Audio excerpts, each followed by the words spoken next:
Olá, pessoal. Está começando mais um episódio do Vortigo Talks e no episódio de hoje nós conversamos com o Bruno Rodrigues. Ele é CEO da GoGood. A GoGood é uma empresa de tecnologia, uma startup que trabalha uma plataforma para fazer engajamento de colaboradores em empresas no que tange saúde e bem-estar de funcionários.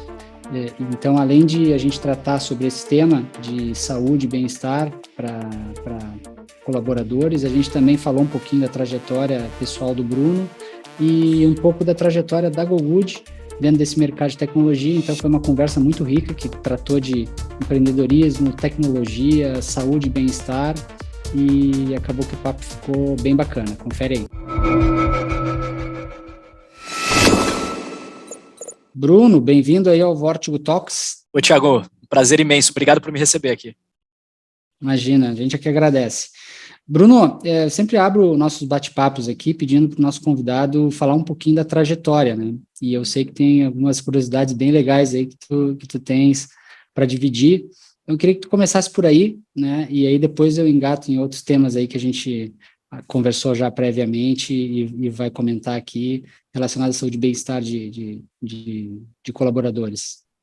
Legal, poxa, eu tenho que começar lá atrás, tá? Então a história começa com meus 5 anos, eu comecei a lutar karatê e acabei me tornando atleta profissional de karatê. Durante 16 anos eu lutei, e é muito difícil para mim, Thiago, dissociar quem eu sou hoje do atleta que começou ali com 5 anos até os 21 anos, porque de fato teve uma importância muito grande da forma que eu encaro o mundo e quem eu sou. Falando de formação, bom, falando um pouco sobre o karatê ainda, eu tive a felicidade de representar o Brasil, fui campeão sul-americano, terceiro no PAN Sub-20. Foi uma trajetória que eu muito me orgulho hoje. Eu tinha vergonha Legal. lá naquela época, Parabéns. tá, Thiago? Muito legal. Outro corpo. Hoje eu faço outras atividades, não tem nada a ver com o karatê. Eu costumo falar que eu só apanho empreendendo agora, não apanho mais dentro dos tatames.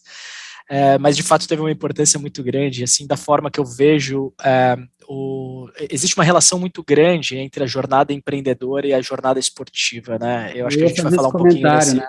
Tem Questão de tudo a ver. resiliência, tem muito a ver, verdade.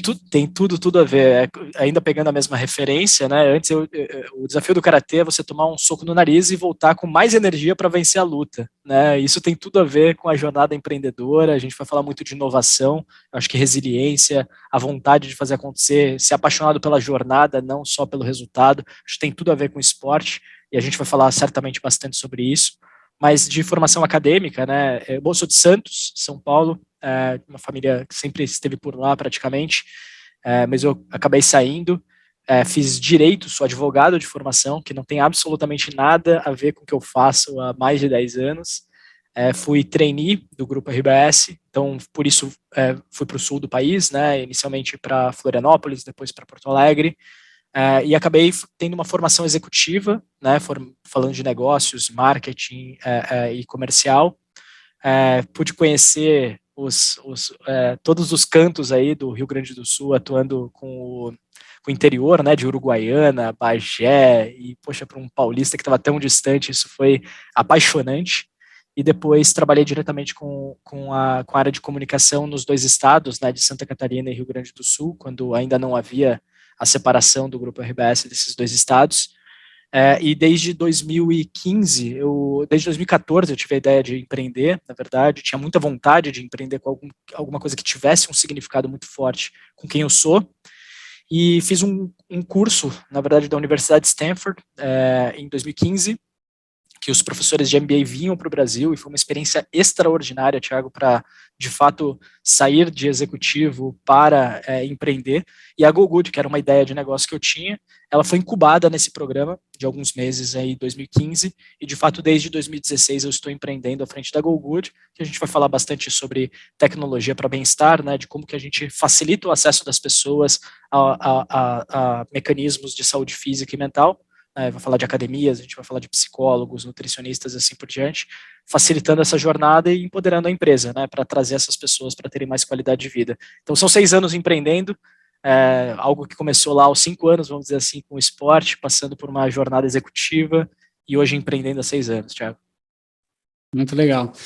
Até eu ia pular para o tema de saúde e bem-estar, mas eu queria ficar um pouquinho na questão da tua jornada aí dentro da GoGood, né?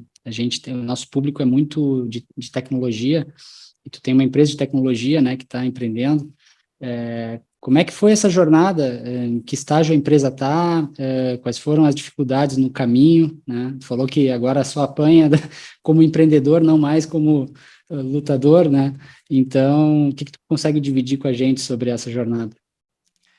Sabe, Thiago, tem tanta coisa fervilhando, a gente até nesse mês, a gente está comemorando os 6 anos, e eu estou olhando em retrospectiva para, né, muita coisa que a gente pôde construir. Primeiro que a gente não entrou nesse mercado, eu e meu sócio, porque nós fizemos uma análise muito clara do gap do mercado, do tamanho da oportunidade, de como que era o modelo de negócio. Eu considero que a gente entrou até despreparado mesmo, né? Muito baseado em paixão, sabe, Thiago? Do que a gente queria construir. Acho que o nosso grande sonho sempre foi impactar a vida das pessoas, isso de verdade, sabe? Isso fazia parte das nossas discussões, da nossa rotina. Poxa, como que a gente cria uma tecnologia que muda a vida das pessoas para melhor? Essa sempre foi a premissa da GoGood de verdade, sabe? E eu acho que daí, até você construir um grande business, você tem uma série de questões que tem que ser muito bem amarradas para, de fato, você ter uma velocidade de crescimento em uma linha o mais reto possível, né? E não foi o nosso caso, assim, acho que a gente construiu baseado em paixão, em muita vontade de fazer. A gente tem, assim, sabe, a gente sempre foi muito à flor da pele, vendo a nossa capacidade de ajudar as pessoas a terem mais qualidade de vida, mais saúde física. Sempre foi, nossa, apaixonante. A gente banhava os olhos, assim, quando a gente conseguia, mas a gente não sabia necessariamente qual era o tamanho do mercado, da onde que a gente estava tirando o orçamento, como é que a gente viabilizava, uma série de coisas que hoje a gente teria feito de uma forma bastante diferente. Então a gente começou com um produto muito diferente do que a gente tem hoje, com a mesma missão, que é levar qualidade de vida para as pessoas, mas em cima de outros atributos de produto, de negócio, de modelo de negócio. E foram 3 anos e meio investindo nesse produto. Conseguimos até ser uma referência nacional com este produto, tendo alguns dos principais players contratando a gente para tratar toda a parte de bem-estar e qualidade de vida de seus colaboradores, mas a gente viu que esse produto ele tinha um teto, e esse teto era mais baixo do que a gente esperava que a gente pudesse chegar com a companhia, mas que, por outro lado, ele nos deu uma visão muito privilegiada, Thiago, de quais eram as ineficiências em programas de bem-estar, de qualidade de vida, benefícios de bem-estar de dentro das grandes empresas, e o que eles não conseguiam resolver de jeito nenhum. E a nossa resposta foi a questão do engajamento. Né? A gente viu que, por mais que houvesse uma crescente na preocupação das empresas com relação ao bem-estar dos seus colaboradores, a aplicação e a resolução desse problema ainda era muito falha, porque eles tinham baixíssima capacidade de gerar adesão e principalmente engajamento do colaborador em práticas mais saudáveis. Então, empresas que ofereciam programas de academias ou de psicólogos, na prática, pouquíssimas pessoas faziam uso desses benefícios. E quem fazia uso, na verdade, tinha uma taxa de churn, né, de evasão dessa solução muito grande. Então, só para dar um dado de mercado que eu acho que é interessante conectar nesse papo, é que quem nunca pagou academia e não foi, né? Parou de ir. Né? Quase uma doação, né, Thiago? Sim, isso é bem alto, né? Eu não Exatamente. faço parte desse grupo. Eu, quando paguei academia, eu fui. Hoje eu não pago mais. Né? Mas, quando eu pagava, eu ia. Pô, que bom, assim, porque, na verdade, quando a gente olha, na verdade, a indústria ela é desenhada, Thiago, para otimização de receita e não necessariamente para uso. Então, quando a gente vê a média de utilização das pessoas utilizando a academia, isso dura 4 meses. Então, uma evasão média de 27%, se a gente olha uma análise cohort aqui, para falar um pouco a linguagem de tecnologia, é uma altíssima evasão. E a gente vê as novas entrantes desse mercado, que são academias low cost, né, com ticket mais baixo, com produto qualificado, elas aumentando esse estigma, não na verdade resolvendo, que é basicamente diminuindo o preço e tendo 10 vezes o número de alunos que a sua própria capacidade, ou seja, você já conta que as pessoas não vão utilizar naquele volume que era necessário. Isso cria uma assimetria gigantesca, né, do incentivo que o indivíduo tem, porque eu pago para ir, eu pago para usar, eu pago para estar mais saudável. E se a empresa intermedia para fazer isso ficar mais barato, ela também quer que eu use. Mas, na verdade, a academia ela tem uma taxa de utilização de 4, 5 vezes no mês, em média, de seus próprios alunos. E a gente viu esse problema e falou, poxa, isso aqui não é sustentável, né, Thiago? Porque a empresa não vai pagar por um benefício de baixa utilização por muito tempo. Ela vai ver isso e vai despriorizar. Da mesma forma, o indivíduo, ele paga uma vez e ele não compra de novo se ele não for utilizar. E a gente criou uma mecânica que traz essa rede de parceiros, né, academias, psicólogos, nutricionistas, personal trainers, mas com um modelo de negócio diferente, que quem usa mais paga menos. Então, se você for à academia 12 vezes ou mais, você vai pagar menos na tua próxima fatura. E todo o produto, toda a tecnologia, o aplicativo, ele monitora a tua taxa de utilização e vai te incentivando a chegar nas tuas metas. E inclusive com benefícios financeiros, né? Que isso. Pois é, eu ia dizer, é quase um programa de reward, né? Se à medida que vai usando mais, vai ganhando mais benefícios, né? Perfeito. Perfeito, que é uma forma da gente conseguir exatamente o cashback, né? E é uma forma exatamente de você alinhar os incentivos da indústria, porque uma pessoa que utiliza mais e por mais tempo é melhor para a empresa, que ela está financiando algo que as pessoas de fato estão mais saudáveis, é melhor para o usuário, porque ele está atingindo as suas metas e está mais feliz com isso. É melhor para a academia, porque ela tem um LTV maior também, né? Ele consegue ter uma rentabilidade ao longo do tempo maior com cada indivíduo, mas falta um ponto que una tudo isso, que é tecnologia. E aí que a GoGood existe, por isso que ela existe. Mas você vê como é interessante, Thiago, dentro dessa jornada, hoje nós temos mais de 1.000 academias parceiras em 15 estados do Brasil, né? Então, a gente está com um desenvolvimento nacional em ritmo bastante acelerado, numa escala, num ritmo acelerado há quase 30 meses, que é basicamente o segundo lockdown para cá. E você vê como é interessante, né? A gente demorou 3 anos e meio para entender a dinâmica do mercado de verdade, sofreu muito com isso para descontinuar um produto e construir um novo, mas foi só a partir desse fracasso que a gente pôde ter uma visão privilegiada do que de fato era a dor e de como que a gente podia escalar isso com uma solução que fosse muito melhor do que era oferecida no mercado, né? Então, eu considero que a gente está no início da nossa jornada, com muita paixão, muita energia, mas que esses ciclos, eles nunca são linhas retas, né? A gente sempre tem oscilações para cima e para baixo. Inovação é isso, né? Não consigo, eu não conheço histórias de inovação que sejam tão retas, tão lineares assim. É isso aí. Muito bom. Hoje, quantas pessoas tem a GoGood, Bruno? Hoje nós temos perto de 40 pessoas, são 36 nesse atual momento. Legal, bacana. Distribuídas, né? Que agora também é a nova realidade. Né? Temos pessoas do Pernambuco, Sul, Centro-Oeste e assim por diante. Verdade. A Vortigo também tem um modelo de equipes distribuídas, né? E aí agora eu já vou pegar o gancho com o nosso tema de bem-estar, né?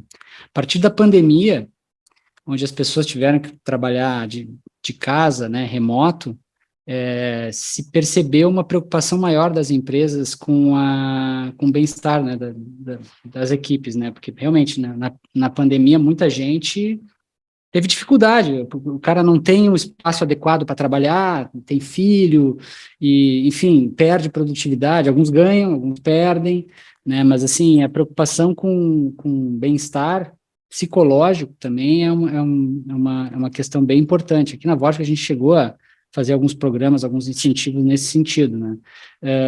Pergunta que eu tenho, assim, primeiro, a pandemia ajudou o negócio da GoGood, essa é uma.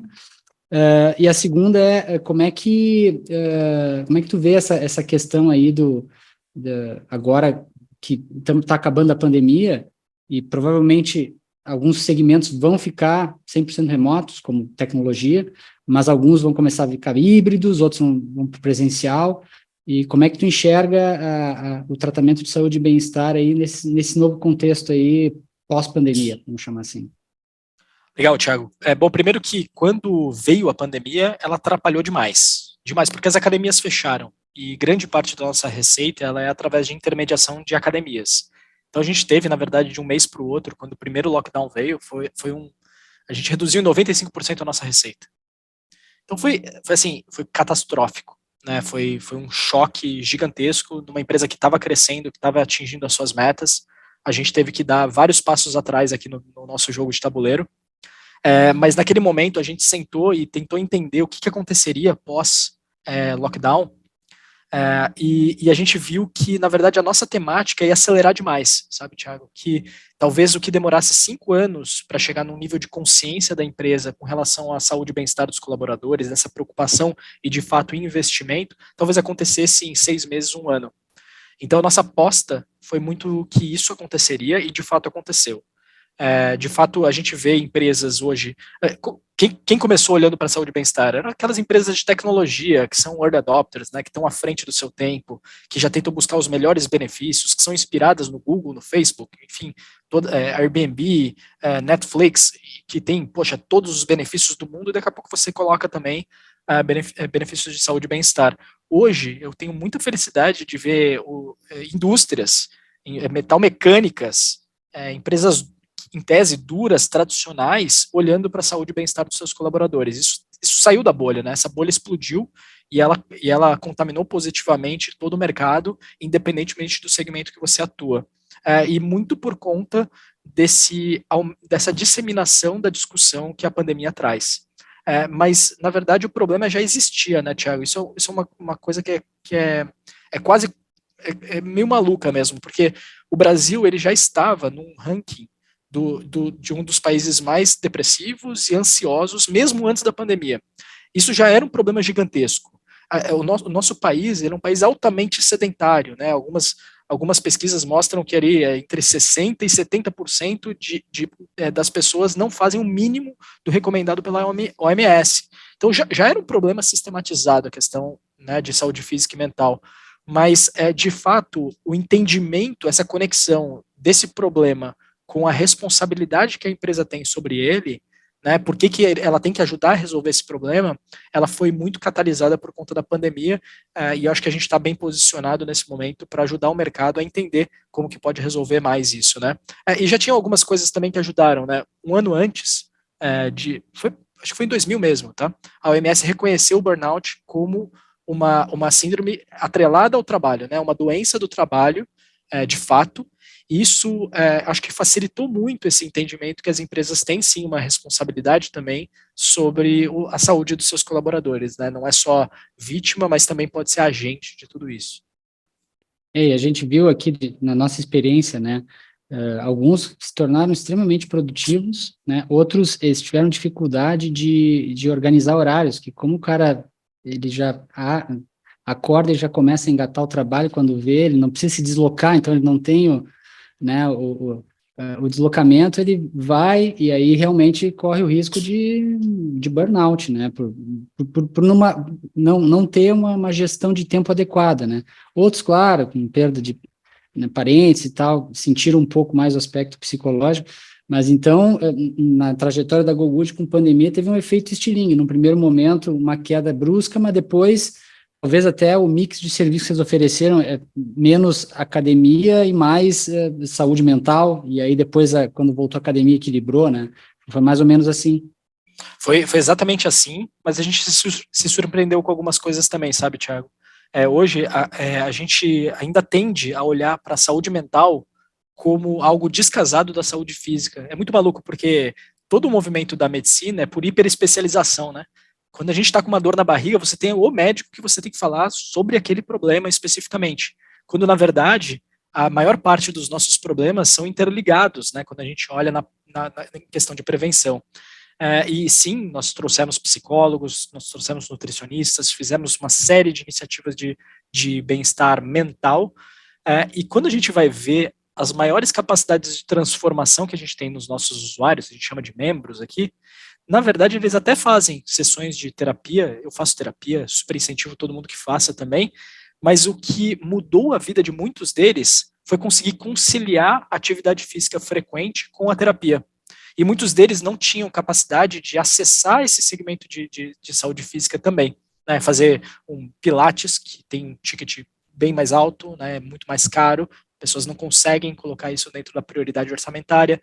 CrossFit, que aí você pode falar de uma faixa de preço gigantesca, modalidades das mais diversas, como natação e tudo mais. Então, essa democratização da saúde física junto com a saúde mental, eu acho que é um composto que traz um impacto gigantesco na vida das pessoas. E a gente fortalece muito essa conciliação dessas duas coisas como uma grande alavanca mesmo de saúde mental. Né? Não só olhar para a terapia ou para o produto medicamentoso do psiquiatra, mas é todo um composto na tua vida que tem impacto na saúde mental. Né? Legal. Um ponto que tu citou ali logo no início, quando a gente começou a conversar, foi tu chegasse a implementar um gamification dentro da tua plataforma, né? À medida que vai usando mais, vai ficando mais barato. Eu vi recentemente um podcast do Tim Ferriss, eu gosto muito de podcast, Tim Ferriss, e ele estava entrevistando o CEO da Duolingo. Duolingo é aquela plataforma de ensino de inglês, né? Que é um ensino de inglês totalmente gamificado, né? E ele comentou lá que ele monitora, e aí eu chamo a atenção e tento linkar com o teu negócio, né? Ele não divide as squads que implementam o produto, ele não divide por feature, ele divide por métrica. Então, por exemplo, ele tem uma squad que cuida de retenção, né? E aí tem várias métricas que tem, né, nessa área, né? Esse é um ponto que me chamou a atenção, e depois eu queria ver como é que vocês dividem aí o desenvolvimento com a tua equipe. E o segundo é que eles tentam fazer o usuário entrar todo dia no aplicativo, porque os hábitos, eles são criados numa periodicidade diária, né? Então, ele acredita muito nisso, né? Que esses caras que entram todo dia lá são a base de usuários dele. Eu acho que a questão da saúde física e mental é ele conseguir aproveitar o hábito e incorporar isso, não de forma diária, mas assim, dentro da rotina dele, né? E eu acho que o gamification ele ajuda muito nisso, né? Então eu queria saber como é que foi essa questão aí da adoção da gamification, e até como é que vocês dividem aí os times de desenvolvimento, até para o nosso público aqui que é mais tech, saber como é que vocês fazem aí a parte de desenvolvimento. Como é que Não, legal. Os squads, né? Perdão, eu não peguei a última. Como que vocês organizam as equipes de desenvolvimento? Né? Perfeito. Não, então, legal. Quando eu falei que a gente começou nesse mercado com uma solução diferente do que a gente faz hoje, ela já era uma solução de gamification.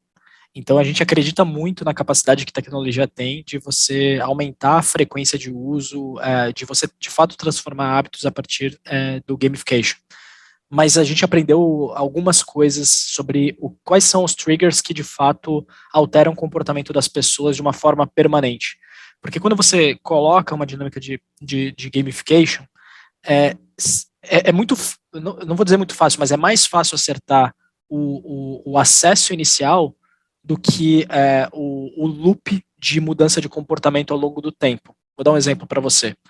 A gente criou, na verdade, o nosso primeiro produto era um produto que integrava com Strava, Runkeeper, Google Fit, o Health Kit da Apple, enfim, integrava com todos esses aplicativos de monitoramento, e a gente criava metas coletivas, individuais, entre grupos e assim por diante, e que, se fossem atingidas, a empresa faria doações para entidades sociais. Então, era uma forma da gente trabalhar alguns motivadores diferentes dentro dessa jornada de motivação das pessoas, né?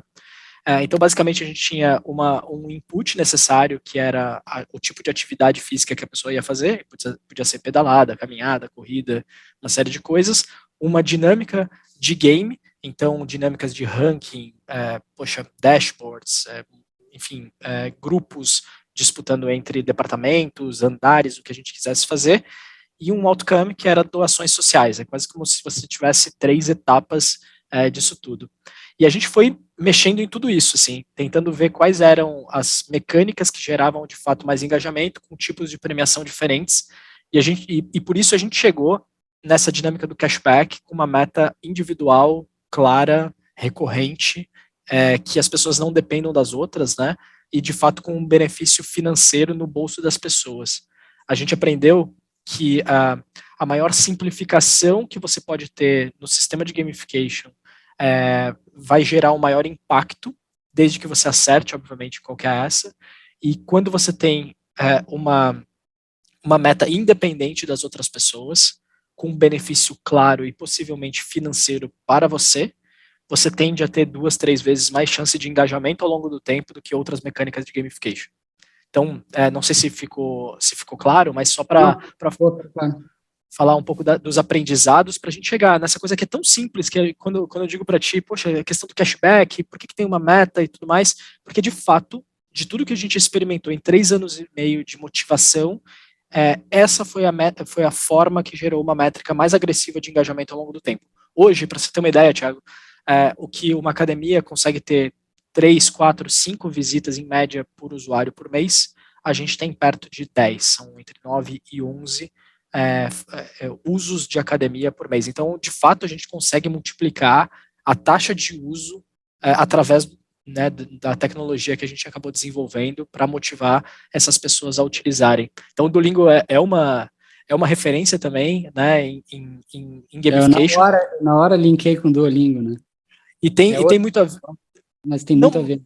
Tem muito a ver, principalmente porque o que a gente tem que pensar sempre é que tecnologia não muda comportamento. Ela ajuda a pessoa a atingir metas que ela já se conscientizou por ter. E quando a gente fala de educação e atividade física, por exemplo, tem muita similaridade, porque o nosso cérebro ele é feito, na verdade, para reservar energia e não para gastar energia. Então, por isso que a gente às vezes compete com Netflix, com Amazon Prime, né? Porque a pessoa vai querer ficar no sofá, ela não vai querer fazer atividade física ou não vai querer fazer aquele curso, aprender uma nova língua naquele dia, vai querer ver uma coisa que o entretenimento, né, demanda menos energia do próprio cérebro. E eu acho que são analogias muito boas entre os dois mercados, porque a tecnologia pode ajudar as pessoas a cumprirem com seus próprios objetivos, mas se a pessoa não quiser, esquece. É por isso que a gente colocou Decida Mudar como o nosso slogan. Se você decide mudar, Thiago, a gente vai estar aqui por você e eu vou te trazer todas as ferramentas para te ajudar a mudar. Agora, se você não decidir, meu amigo, a gente não vai conseguir te ajudar nessa tua jornada hoje. Não vai ser a plataforma, a tecnologia que vai te fazer mudar, né? Sem dúvida.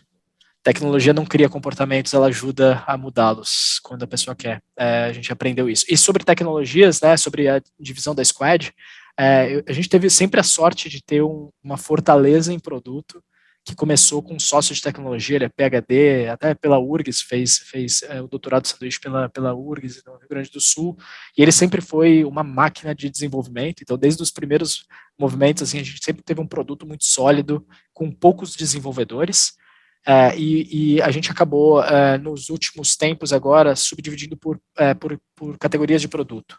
Nós temos uma estratégia de distribuição, Thiago, que ela é baseada em grandes empresas que podem distribuir o nosso produto, como, por exemplo, a DASA, que é uma empresa de saúde, uma empresa pública enorme, né, de hospitais e clínicas laboratoriais.